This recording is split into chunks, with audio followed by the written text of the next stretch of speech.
Welcome to the Brit Tales, where we learn English through stories that connect language with culture. Today, we'll take you on a journey to Yorkshire, the largest county in the United Kingdom, a place rich in history, identity, and tradition. We'll explore its famous landmarks, from the ancient streets of York to the rolling hills of the Yorkshire Dales and the lively coastal towns. Along the way, you'll learn useful English vocabulary connected to travel and tourism, words that help you describe places with confidence. You'll also discover some unique Yorkshire phrases, simple expressions that show the humor and warmth of its people. By listening to this story, you'll strengthen your pronunciation and become more familiar with the sound of a British accent. Most importantly, you'll practice listening, reading, and speaking together, making this story a complete learning experience. So let's begin our journey through Yorkshire. Yorkshire is a place that captures the imagination the moment you hear its name. It is the largest county in the United Kingdom, and with that size comes an incredible variety of landscapes, traditions, and stories. When people think of Yorkshire, they often picture green rolling hills, wide valleys, and stone villages that seem almost frozen in time. But Yorkshire is more than just its scenery. It is a county with a strong identity, shaped by history, culture, and the pride of its people. For anyone learning British English, Yorkshire provides a wonderful backdrop because it connects the beauty of language with the richness of place. This county has been an important part of British history for centuries. The ancient city of York, for example, still carries the legacy of the Romans, the Vikings, and the Normans. Walking through its streets feels like stepping into a storybook. You see the medieval walls, the towering York Minster, and the narrow lanes where people have lived and traded for hundreds of years. Each building seems to whisper stories from the past, reminding us that language and history are always connected. The way people speak, the phrases they use, and even the rhythm of their voices are influenced by the experiences of generations who lived before them. Yorkshire's cultural influence goes far beyond its history books. The county has given the world some of its greatest literature, art, and music. The Bront sisters, who grew up in Haworth, wrote novels that are still read and loved around the world today. Their stories capture not only human emotions but also the wild beauty of the Yorkshire moors, showing how deeply the land and the language are linked. To read their work or to visit their village is to understand how place and voice come together in powerful ways. When learners of English hear these names or read these stories, they are not just learning vocabulary. They are stepping into a tradition that has shaped British culture. At the same time, Yorkshire is alive with modern culture. Its cities, like Leeds and Sheffield, are centers of innovation, education, and creativity. Leeds has become known for its universities and festivals, while Sheffield carries a proud heritage of steelmaking, but also a reputation for music and art. Together, they represent how Yorkshire holds onto its traditions while also embracing change. This balance of old and new makes it a fascinating part of the United Kingdom and a perfect setting for learners to connect language with living culture. Nature also plays an essential role in what makes Yorkshire unique. The county is home to two national parks, the Yorkshire Dales and the North York Moors. These are places where people from all over the world come to walk, climb, and explore. Standing on a high ridge and looking out across the moors, you can feel the openness of the land and the strength of its character. These landscapes have inspired poets and artists, and they continue to inspire everyday people. For learners of English, exploring these places through words and stories can make the language feel more real, because each description connects directly to sights, sounds, and feelings. Perhaps what makes Yorkshire most memorable is not just its places, but its people. Yorkshire folk are known for being warm, straightforward, and proud of their heritage. Their way of speaking carries the rhythm of history, but it also shows friendliness and humor. For learners, listening to a Yorkshire voice is not only a chance to hear a distinctive accent, but also to understand the character of the people behind it. The way someone says hello, the way they describe their tea, or the phrases they use when they are happy or surprised. All of these tell you something about life in Yorkshire. When you bring all these elements together, the history, the literature, the landscapes, the modern cities, and the people, you see why Yorkshire holds such a special place in the United Kingdom. It is not just the largest county by size, it is also a county with one of the strongest and richest identities. For anyone learning English, especially British English, it offers more than just words and grammar. It offers a living lesson in how language connects to culture, to history, and to community. That is why starting with Yorkshire is such a powerful way to begin this journey of learning. When we begin to talk about the places that make Yorkshire so special, it is hard to know where to start, because the county is filled with landmarks and towns that each tell their own story. One of the most famous is the historic city of York. Walking through York feels like traveling back in time, with its medieval walls surrounding the city and its cobbled streets leading you past buildings that have stood for centuries. The York Minster dominates the skyline, a breathtaking cathedral that represents both the faith and the artistry of the people who built it. For visitors and learners alike, hearing the bells ring or stepping inside that magnificent space leaves an impression that stays with you. York is also famous for its narrow lane called the Shambles, lined with timber framed buildings that seem almost to lean in toward each other. This part of the city captures the charm of the past while still being alive with shops and cafes, creating an atmosphere that is both historical and welcoming. Moving beyond the city, the Yorkshire Dales stretch out as one of the most beautiful landscapes in the country. Rolling green hills, dry stone walls, and little villages scattered across the valleys make it a picture of rural England. The Dales are known not only for their beauty, but also for their traditions, from farming to small village festivals that bring communities together. When you walk through the Dales, you hear the wind across the hills, the sounds of sheep in the fields, and you begin to understand why this land inspires so many writers and artists. For learners of English, the Dales provide a wonderful setting for learning new words to describe nature, peace, and space. The experience of looking out across such a wide landscape teaches more than just vocabulary. It teaches a feeling that connects language to life. If we then travel east, Yorkshire's coastal towns bring us to another side of the county's character. Places like Whitby, Scarborough, and Filey show the beauty of the sea and the energy of life by the coast. Whitby is a town that combines history with mystery.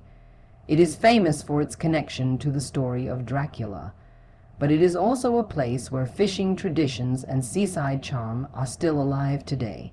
Scarborough, on the other hand, has long been a favorite holiday destination, with its sandy beaches, its castle overlooking the sea, and the lively atmosphere of its seafront. Filey is quieter but no less beautiful, offering long stretches of beach where people can walk for miles.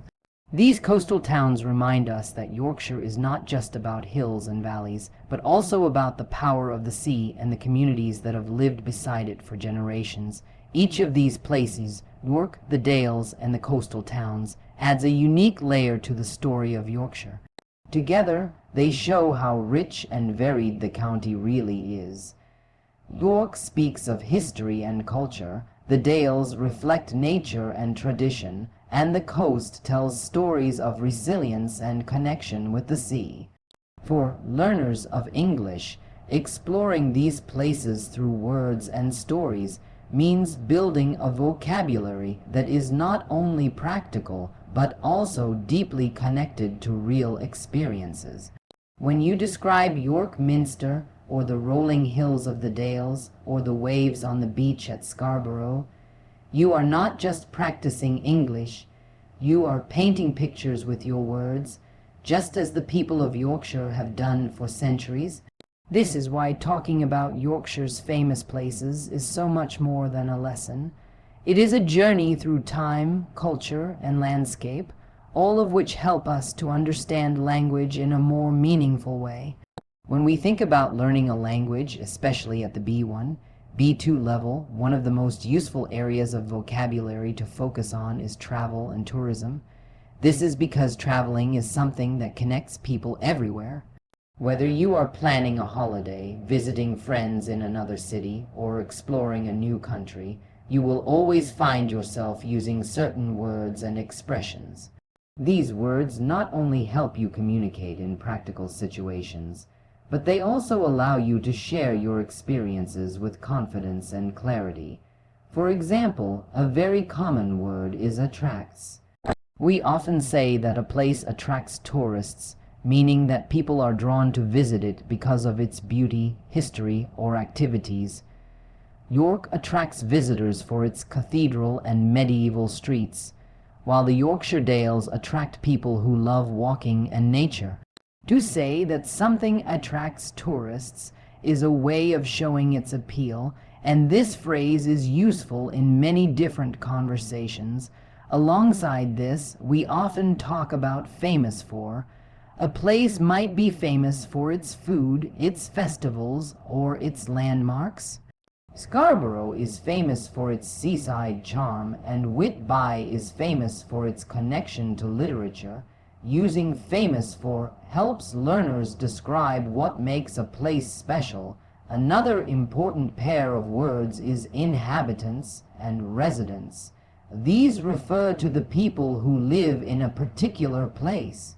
When you visit a city, you are a tourist, but the people who live there every day are residents.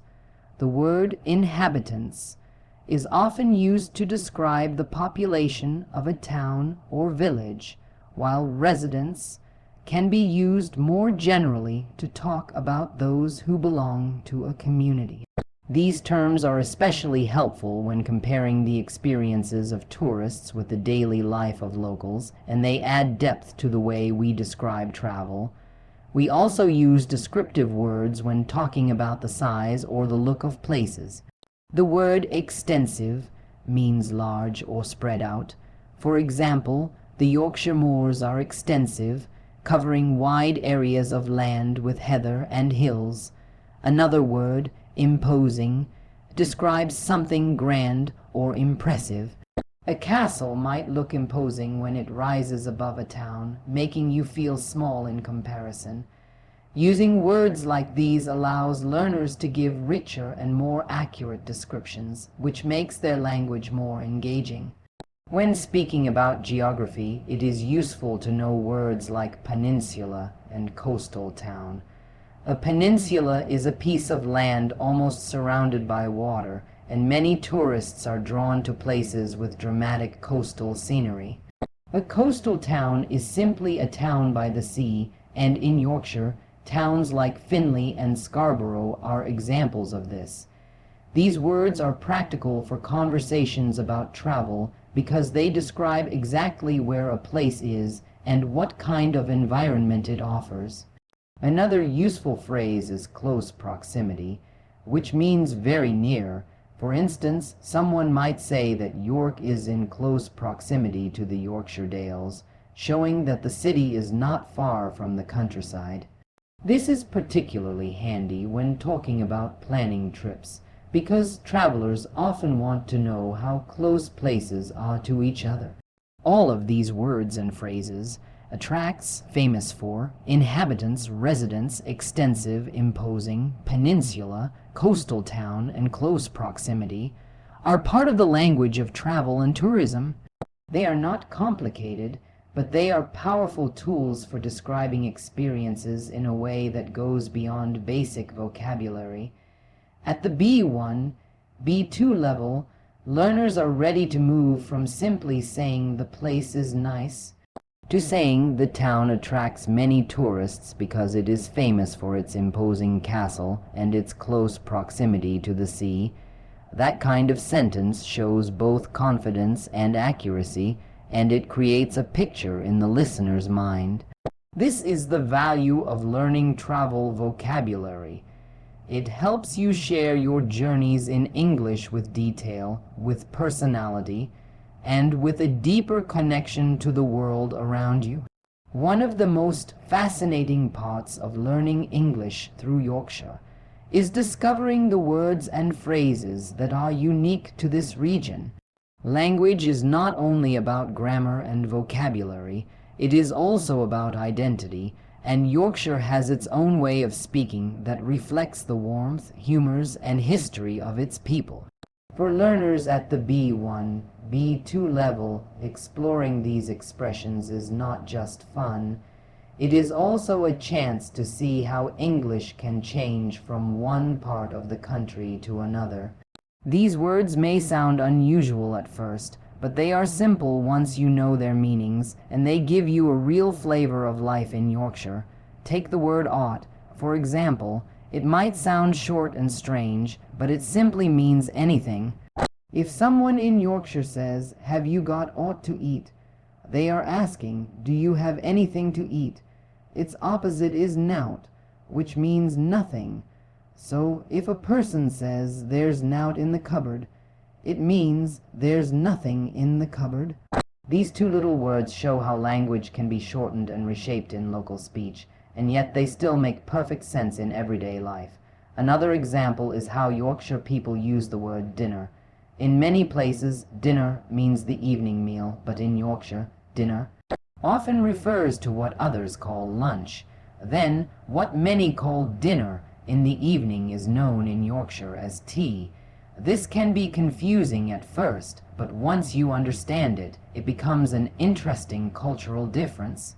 If someone invites you round for tea in Yorkshire, it does not mean just a hot drink. It usually means the main evening meal.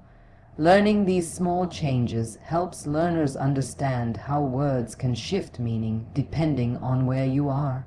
Then there is the friendly greeting "I up" or "I up." This phrase is a way of saying hello, and it captures the warmth of Yorkshire communication. It is short, cheerful, and used casually when meeting someone.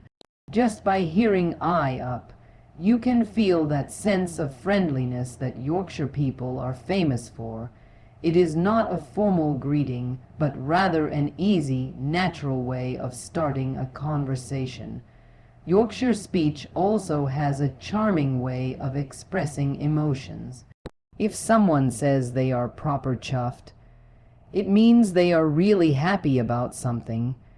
Imagine a person receiving good news or seeing a friend after a long time. They might say, "I'm proper chuffed." This phrase not only shows happiness, but also adds character to the way it is expressed. It is the kind of expression that makes communication more colorful and personal. Another lively phrase you might hear is "gee," which means give over or stop doing that. It is often used in a playful or teasing way. For example, if someone is joking too much, a friend might say "gee," or to tell them to stop, but with a smile. It shows how Yorkshire language often carries humor and friendliness even in the way people ask others to stop something. These expressions, ought, nout, dinner, tea, "I up," proper chuffed, and jor are small, but they open a window into the everyday life and culture of Yorkshire. For learners, practicing them is more than just memorizing words. It is about understanding how people connect with each other in real situations. Using them, even once in a while, gives a sense of belonging and brings you closer to the authentic sound of British English as it is spoken in this region. That is why learning unique Yorkshire words and phrases is such a valuable part of improving your English. It not only builds your vocabulary, It also brings you closer to the heart of the people who use it. Listening to stories is one of the most natural and powerful ways to improve pronunciation and to understand different accents in British English. When you hear a story being told, you are not only receiving information, you are also experiencing the rhythm, the tone, and the music of the language. This is something that cannot always be learned from a textbook, because books give you the words but not the sound, the feeling, or the flow. By listening carefully to stories, especially those told in different British accents, learners can begin to hear the subtle patterns that make the language come alive. One of the first benefits of listening to stories is that it trains the ear. At the B1, B2 level, learners often understand written English quite well, but when they hear spoken English, especially in a regional accent like Yorkshire, it can feel fast and difficult. Stories offer a gentle way to bridge this gap. Because a story has a beginning, a middle, and an end, the listener can follow the meaning even if they do not understand every single word. The context helps them fill in the gaps, and while they are doing this, their ears are becoming more familiar with the natural sounds of the language. Over time, this constant exposure makes the accent less strange and more comfortable. Another advantage is the way stories highlight pronunciation. When you listen to a speaker tell a story, you notice the rise and fall of their voice, the stress they put on certain words, and the way sentences flow together. This is called intonation, and it is a key part of sounding natural in English. For example, in Yorkshire speech, you may hear certain vowel sounds pronounced slightly differently, or certain words spoken with a different rhythm than in Southern British English. By listening closely, learners can start to imitate these sounds. They begin to hear not just what words mean, but how they are supposed to sound when spoken by a native speaker.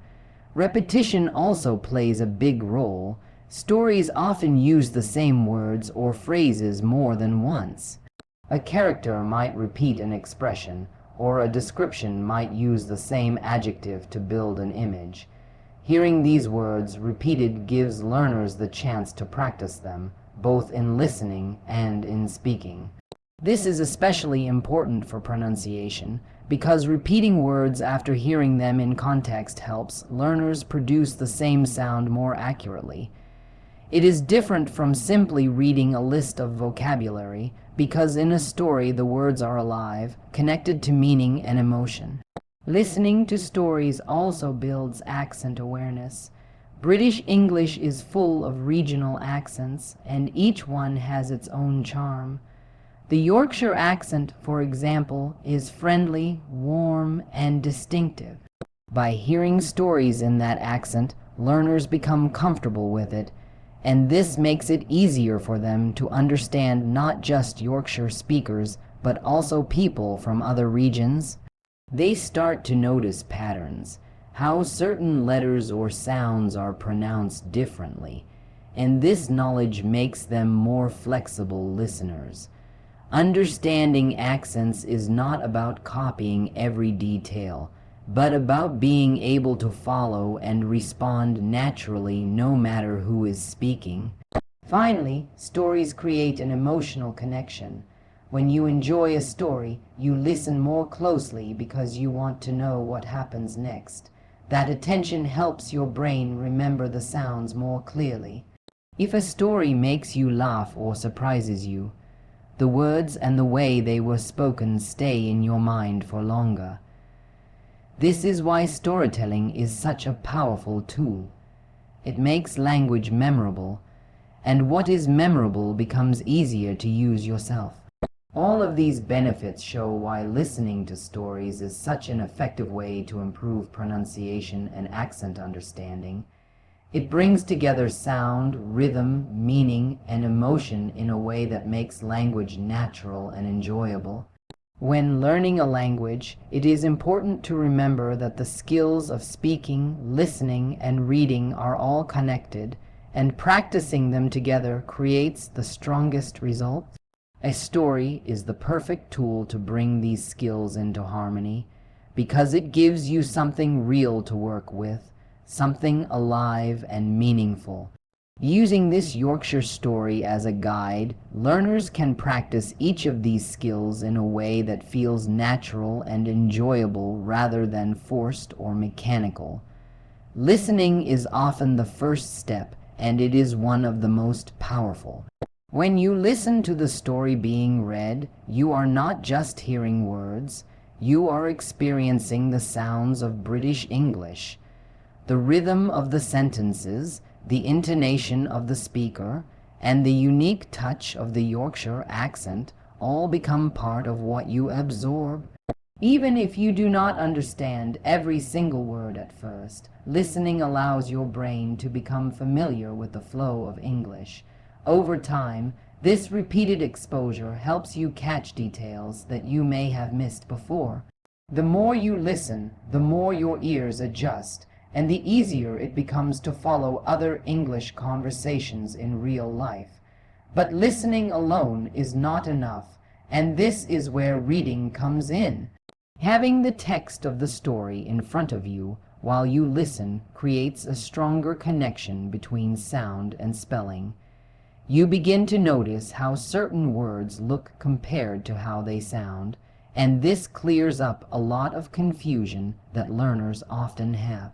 Reading along helps reinforce vocabulary, and it gives you the chance to pause and reflect on the meaning.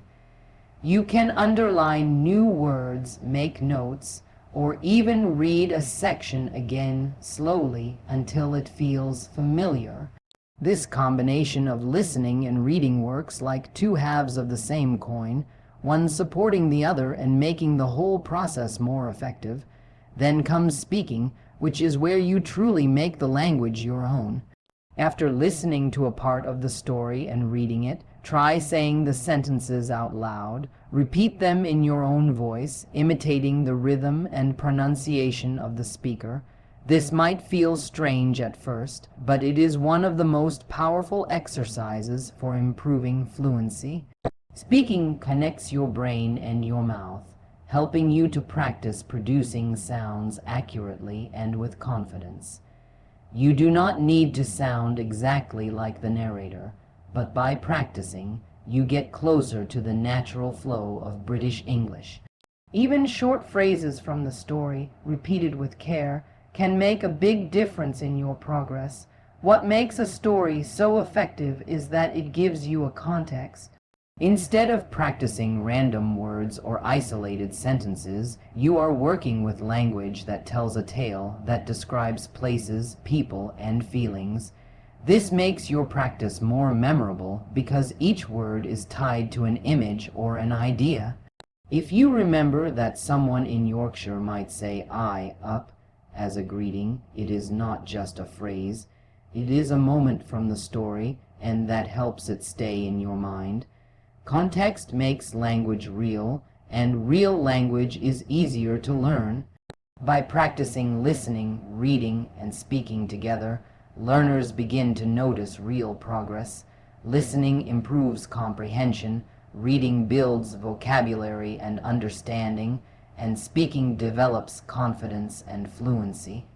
Each one supports the other, and together they create a cycle of growth that becomes stronger with every repetition.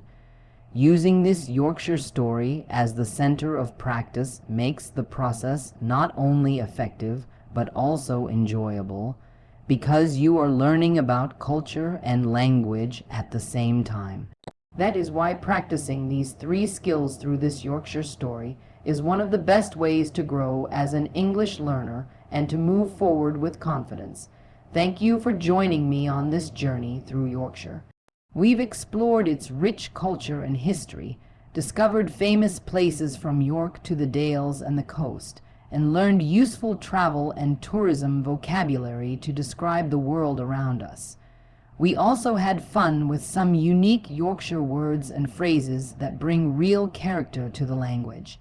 By listening to this story, you've had the chance to improve your pronunciation and understand the rhythm of a British accent. And by reading and speaking along, you've built all three skills together: listening, reading, and speaking in one experience. Every step like this takes you closer to confidence in English, and every story opens a new door to learning. Keep practicing, keep enjoying the language, and remember that each word brings you forward. Until next time, thank you for learning with the Brit Tales.